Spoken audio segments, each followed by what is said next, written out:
Okay, dito muna tayo guys sa circuit breaker natin. So, ayun, i-share ko lang sa inyo ito, no. So, para siyang nasunog guys, no, yung isang circuit breaker natin nasunog.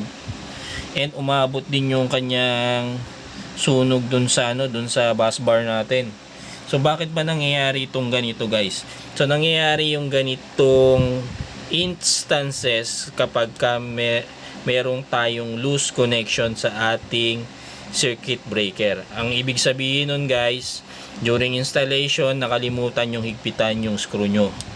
So hindi nakalapat, no, hindi nakalapat yung connection ng dalawa, yung ating bus bar at yung ating circuit breaker. So paalala, no, wag nyong kalimutang i-check kung nahigpitan nyo yung connection between circuit breaker tsaka yung inyong source or yung inyong load, no.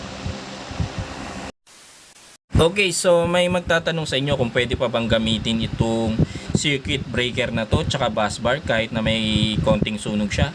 So, sa case nung sa akin guys, nakita nyo naman napaka-minimal nung kanyang heated area. So, sa case ko, pwede pa siyang gamitin and nakakita lang ako ng minimal na deformation dun sa ating housing ng circuit breaker and pati dun sa insulation ng ating bus bar. So, hindi yun makaka-apekto sa performance niya. So, ang sagot is pwede pa talaga siyang gamitin. Ayun, pero kung may extra naman kayo dyan guys na component, circuit breaker and bus bar, bakit hindi nyo na lang palitan muna, no? So, para rin kasi may chances na halimbawa mangyari ulit yung overheat and doon din sa part na ulit siya mag-overheat, no? Malaki yung chance na magbe-break na yung ating casing dyan kasi meron na siyang deformation before. Pero hanggat wala kayong may papalit, pwede pa siyang gamitin. So for the safety, syempre palitan natin. Okay, so katulad nung sa case ko guys, no, so nakita ko na siya na mayroon siyang konting deformation na, no, and nagkaroon siya ng overheat sa part na yon.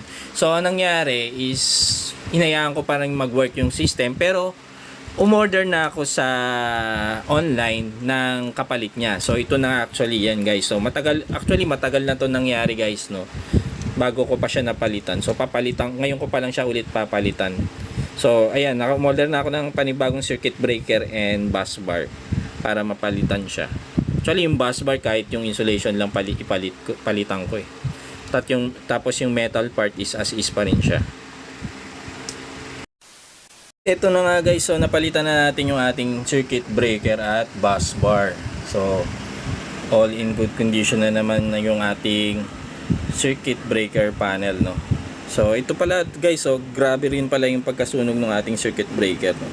So malamang hindi ko na to gagamitin ulit. Then pero yung bus bar natin, since yung insulation lang niya yung nasunog ng konti, magagamit pa to guys.